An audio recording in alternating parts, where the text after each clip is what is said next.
Tom Collins or a Collins. I use a London Dry for that. London Dry has been what it was named after some guy in the UK, and yeah, they use, you know, London Dry for that. Anyways, after that, you use fresh lemon juice. So lemon juice, nice. Oh, wow, look at that. That's a nice twist, huh? Alrighty, alrighty. Woo, that was in there. Nice. So anyways, we squeeze that up. Beautiful. And it's essentially a very, very similar drink, if not the same drink, just made with a different acid, essentially. So anyways, let's get to it, huh? So Beefeater, again, you can use any London Dry. You could use any gin, really. It doesn't matter. But again, this is what it was typically made with back in the day, and you know, it's still the classic drink. But anyways, you're gonna do 2 ounces of that bad boy. Ooh, it's a lot of gin. Nice. Nothing crazy there. Got that bad boy. And then the same as the Gimlet itself, you know, the 3/4 lemon instead of lime. That's the big difference here. 3/4 here. Nothing crazy. Perfect. You get some ice here.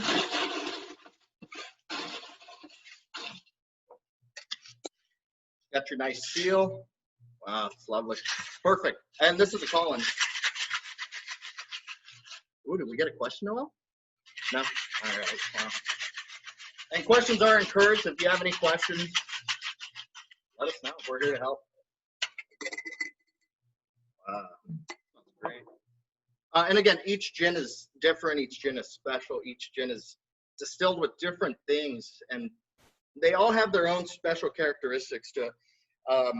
So, you know, make it with the gin you really like, and yeah, kind of go forward from there. Collins served in the Collins glass. We serve it with dirty rocks. The ice isn't actually dirty. I've been calling it dirty rocks for a while, so it's a good looking drink. Wow, I think I got a little happy with the pour on that. Let's see here.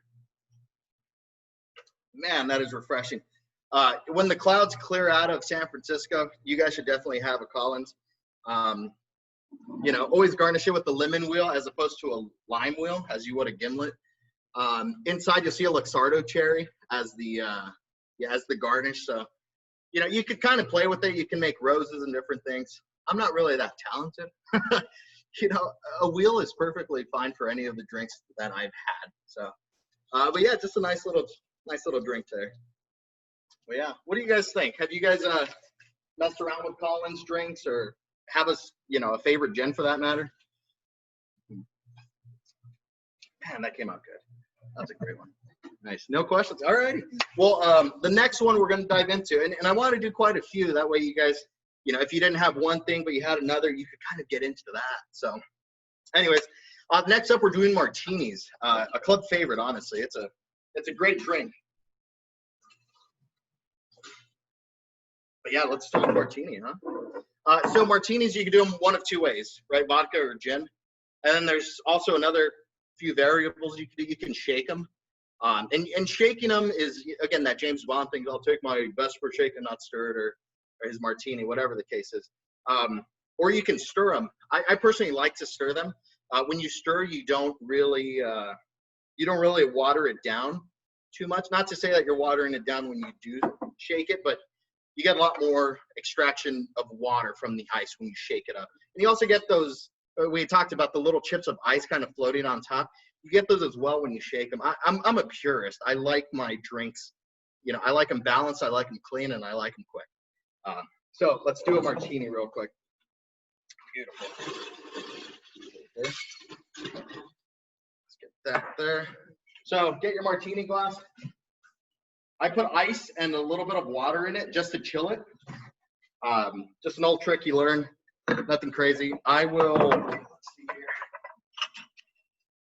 I'll build it in this bad boy so you guys can see what we're doing here. Oh, kettle, that is, if you guys don't like kettle, I'll drink it. That kettle's delicious, Noah. There we go. So anyways, the recipes online, you'll kind of find them everywhere, but they always call for 2.5 to 3 ounces of vodka or gin. Again, I'm a vodka man, so that's why we're doing vodka on this one. I'll do a gin one for you guys too, don't you worry. And then what I like to do is, once that's all set in there, hook it up with some ice. Now, people, you've seen these bad boys, little stirring spoons. I don't know if you can see them. They're super awesome. They're easy to use. You can go in there, and it's a little bit harder with an actual spoon. But if you go upside down, and again, if you don't have a stir spoon, you can use a chopstick. You could use an actual spoon and just get in there. I like to use it upside down. Yeah, it chucks ice everywhere, but it's not going to kill anyone. But what you're doing right now is you're just chilling your actual vodka, and actually the water is coming from the ice here, so it dilutes it just a little bit. And that's what you want in a martini. You want a sort of balance between water and vodka without making it all water. So anyways, let's dump this bad boy out. I know, and people are out there going, where's his dry vermouth? I like to give it a little rinse. And a rinse is it's just that. You essentially put some in your glass, give it a little stir. Smells like dry vermouth. And dry vermouth, it is called dry vermouth, but it actually has some sugar in there, and that's why I like to do the rinse. If you wanted the true recipe, it's about a ½ ounce of dry vermouth there. And then I do the same thing. I don't need a double strain this time because I didn't shake it, so the ice is fine. Let's see. Woo. See, 3 ounces, definitely not enough. I'm an olive guy. Hope everyone out there is. If they're not, I got, oh my God. Woo. Got one of these bad boys. Essentially what you want to do is you want to compress the lemon wedge, is it? Lemon skin, the peel, yes, thank you very much. You basically just want to, get the oils out of it. They'll actually mist out if you, don't hold it too close to your face, but if you actually squeeze it, you'll see the mist come out. But now, it's got this fragrant, just really, really strong lemon. It's really pretty. A lot of people don't like that. A lot of people do. I guess it's just your preference, but that's our martini, vodka martini. So again, one way of doing it. And again, you can garnish this, the Gibson style with a cocktail onion, I'm sorry. You can also do it dirty, add in a little bit of olive brine. It just depends on what you want. So again, just an easy one. Nice. Let's move on, shall we? So the next one here, we'll do it with a gin. Yeah. So anyways, we talked about 3 ounces being a little short. But since no one's drinking these, unfortunately, I have to drive home. Thank you, guys. Appreciate the offer. Don't worry. Instead of doing the 4 ounces that would fill up that glass, I'm just going to stick with the 3, and the next one will be a little bit short. Nice. Awesome. But anyways, this is going to be a shaken. I'm going to do the dry vermouth rinse again.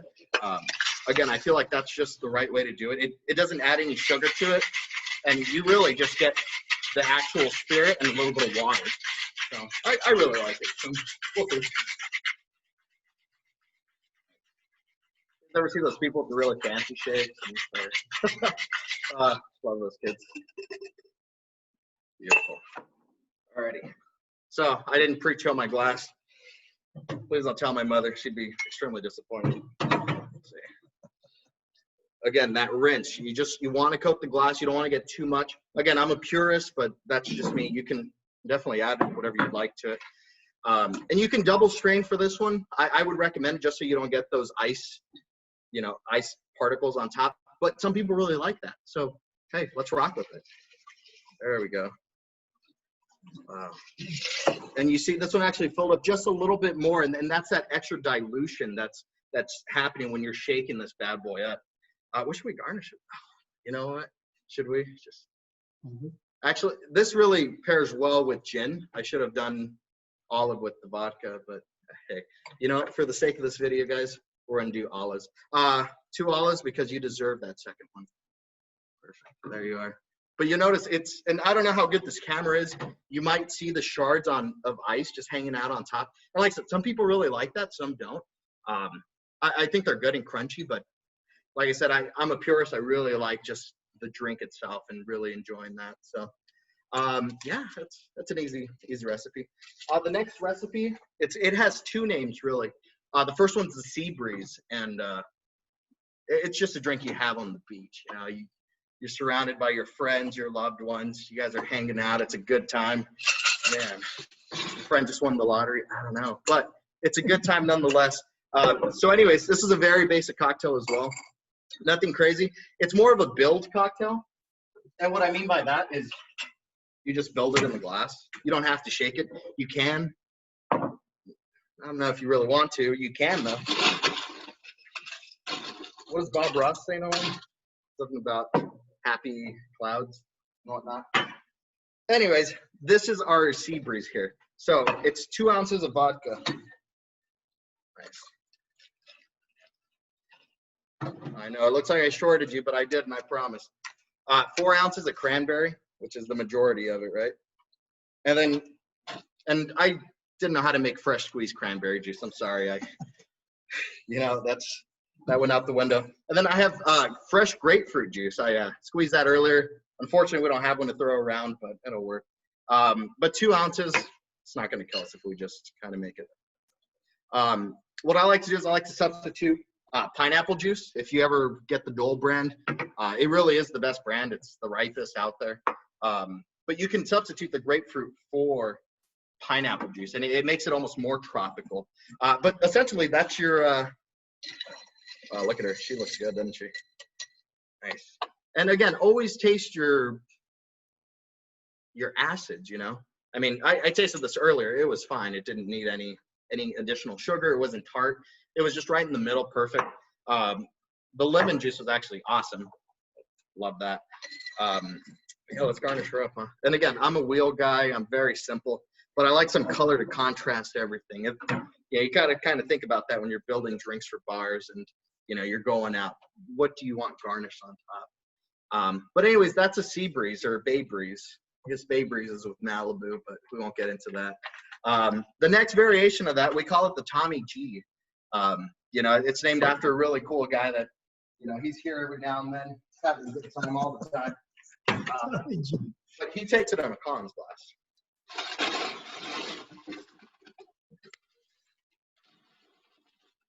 Nice.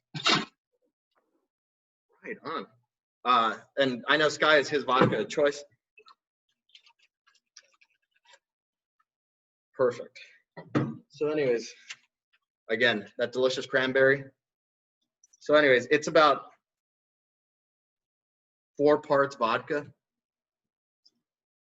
1 splash of cranberry, and a splash of orange juice, which I don't have, but I'll give it some grapefruit just to be sure. Nice. It just doesn't have the same color, something about it. It looks good, though. I want to drink it. I won't, but I want to. You look nice in there. And then, again, a wheel. I'm a simple man. But you notice the big difference. So if you do get a cocktail and, you're out on Polk Street and hanging out at one of those cool places, and you get one that's pretty dark, there's probably a lot less vodka in there than should be. So, yeah, that's a Tommy G is what we like to call it. It's a great drink and named after a cool dude that hangs out every now and then. Yeah, no questions so far, huh? I mean, you guys can ask a couple or comments. Not happy with that sea breeze? You want a stronger sea breeze? Albert, there's a question. Oh, nice. What's the question? Are all the drinks she? Can you make a man drink for us single women? Oh, geez. Yeah, I'll make a stronger drink. Drinks aren't male or female. They're just beverages. But the next drink actually is a stronger proofed beverage. It's called a Negroni. If you've ever had it, it's delicious. It's equal parts gin, Campari, and sweet vermouth. So let me see. So I got my Campari here, the very big basic brand. I got a sweet vermouth. I'm actually going to try 2 different recipes. This is called Martini and Rossi. It's their Rosso.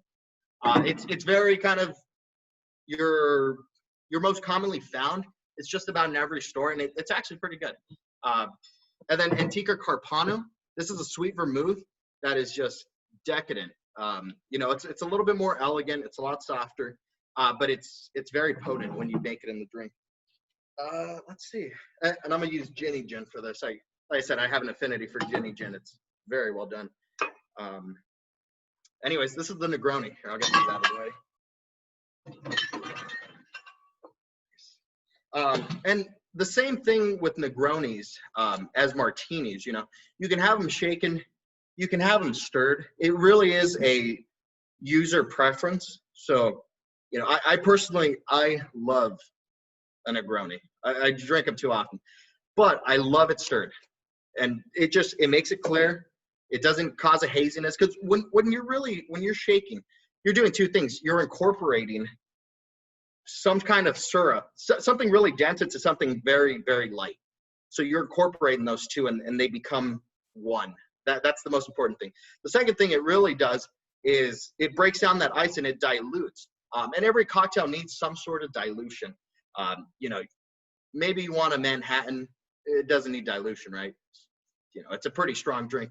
But every cocktail needs that balance of water to kind of balance everything out. So water itself is a balancing,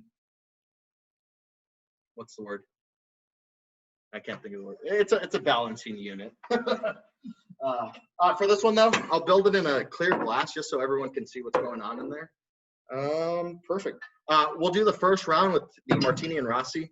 And just a quick note, if you do have sweet vermouth at home, sweet vermouth it's almost like wine. It needs some love, it needs some care.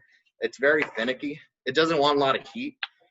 So if you do have sweet vermouth at home, you know, please keep it in the fridge. If you don't have room in the fridge, I don't know what to tell you, but it does happen. I had to take mine out the other day.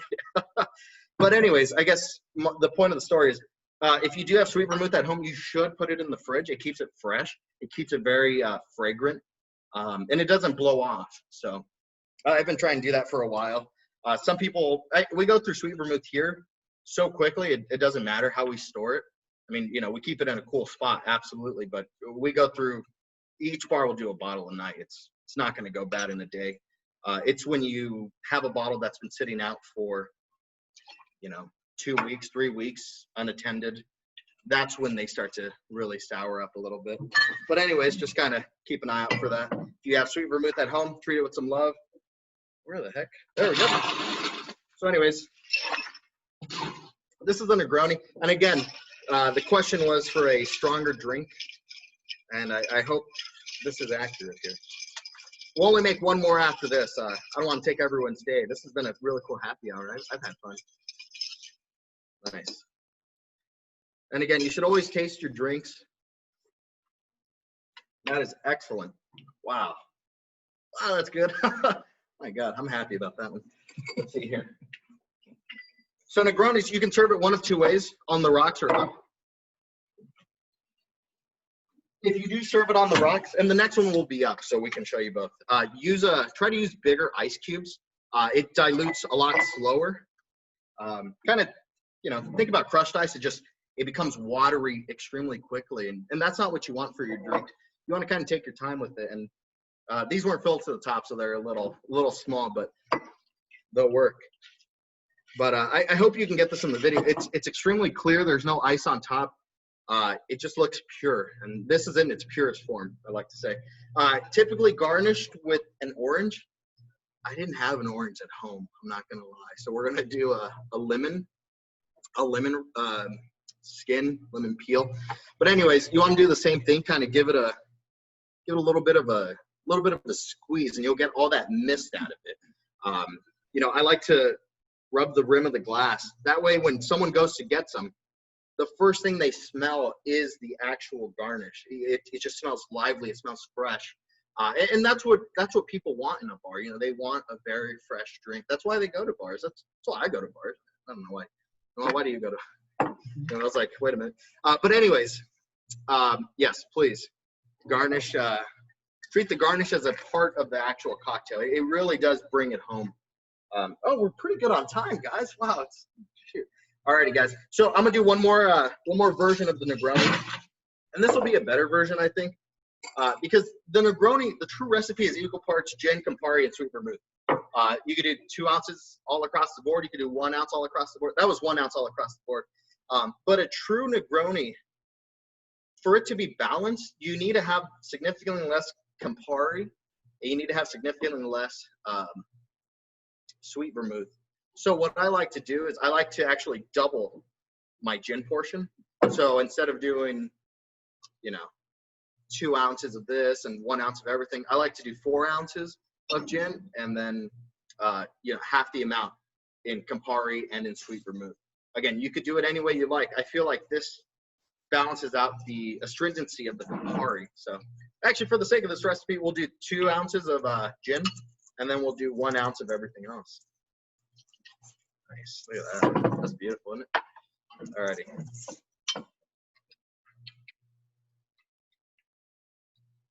And again, it's a balance, right? You have your herbaceous notes, you have your bitter, you have your sweet. Actually, this one we're gonna do Antica. So let's see here. Antica is just a delicious sweet vermouth. I think everyone should try it if you haven't already.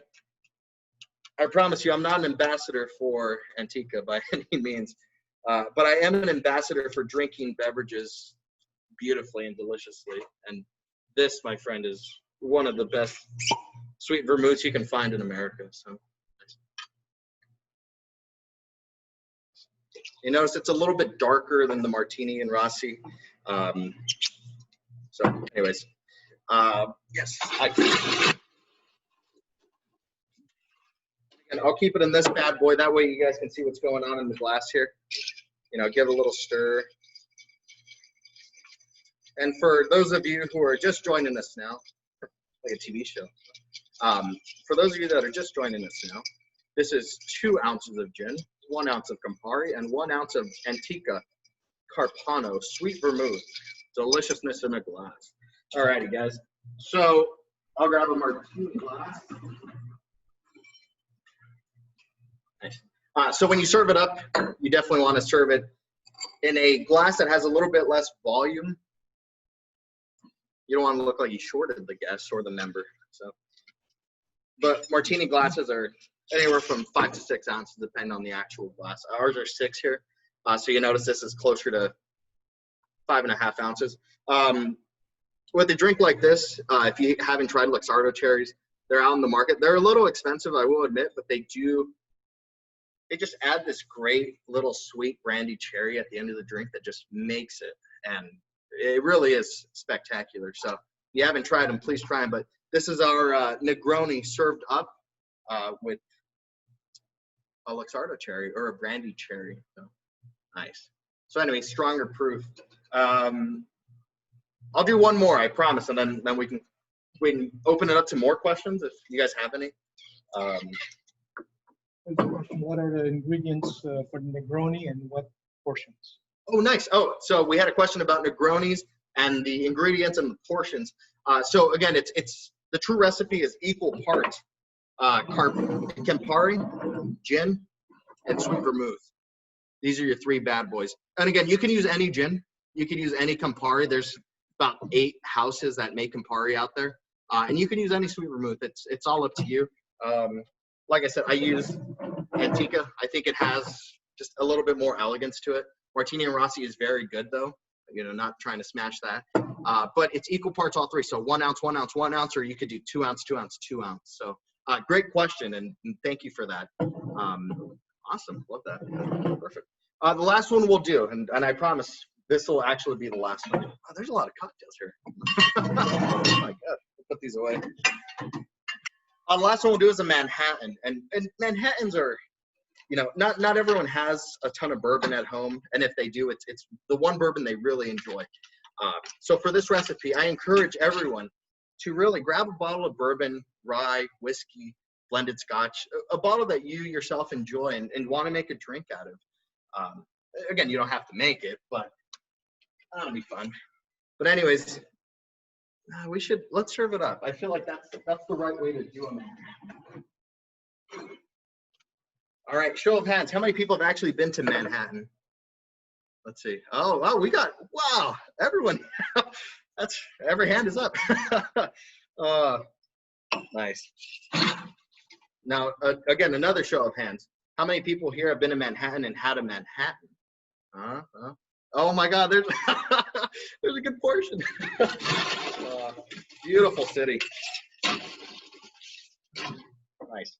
So anyways, with this recipe, I'm gonna start off with ice first. I want to dilute it a little bit more And again, you can kind of make them however you'd like. There's no, there technically is a right way, but if you like it this way and it's not considered right, you should do it anyways. You know, this is your drink. This is going to be what's going down, you know, going down the esophagus. You should really be making things you enjoy. So my personal favorite, Manhattans are always made with rye. I like that spicier note to them. Not spicy like hot jalapeno spice, but it's always got, you know, some cinnamon, some cardamom, they all have really weird things in them. And it's the oak treatment, right? You know, how charred was the oak, you know, what flavors were imparted from that, blah, blah, blah, blah, blah. But Michter's has always been my favorite rye. I mean, it took maybe 7 ryes till I got to this bad boy, and I'm hanging out with it. But Manhattans are pretty simple, you know. You do 2 ounces of that beautiful drink. Oh my God, that had some water in it. I'm sorry, team. I don't know what happened here. And then Carpano, because you have to, right? It's delicious. Now I do 3/4 of this. If you add any more, it almost becomes too sweet. You know, dry vermouth has some sweetness. Sweet vermouth definitely has sweetness to it. But if you add more than 3/4, it really starts to make it almost syrupy sweetness, and that's not what you want in life. You know, you want the best. Angostura bitters, which they call it the salt and pepper of, you know, the liquor world. I always do 2 dashes. You could add more. Again, it's personal preference. I add 2 because I want some of that aromatics in it, but I don't want a whole lot of the flavor. And if you've never had, you know, Angosturas, you know, they're kind of minty, ethanol, not ethanol. What am I thinking? It tastes medicinal. That's the word. But anyways, give your Manhattan a little bit of a stir. You add too much bitters, too many bitters, you're going to get a more medicinal characteristic coming out of it. And if you like that, you know, I'm not trying to hate on anyone. It's just not my preference. But everyone's got a preference. So know what yours is and be proud of it, because that's your preference. Again, strainer, nothing crazy. Look at that. My gosh. It was beautiful. Alrighty. Here we go. And again, Luxardo cherries, best thing that's ever happened to me. And I will give that one just a little bit of a taste, make sure it's okay. Oh, it's terrible. I'm going to double check it. That second round was much better. Again, it's got a little bit more water in it. I think I started off with some pretty wet ice, which means it had already started sweating. But really, it's difficult, right? With spirits, high ABV spirits, it's really more of the marriage between the spirits, not so much the ingredients itself. Because Michter's taste completely different from Bullet Rye. And, you know, it's a completely different it's a completely different product from other ryes out there, and it's special. But really, the marriage between these 3 ingredients is what makes a Manhattan a Manhattan. And you know, again, all the recipes you find out there are just guidelines. You don't have to follow them. You could add sage to your simple syrup and make it even more savory. You could add oregano. I don't know why, but you could. There's so many restrictions out there that, you know, when you're building drinks at home, you shouldn't restrict yourself to anything. You should really be enjoying everything the way you like it. And yeah, I mean, I guess that's my bit.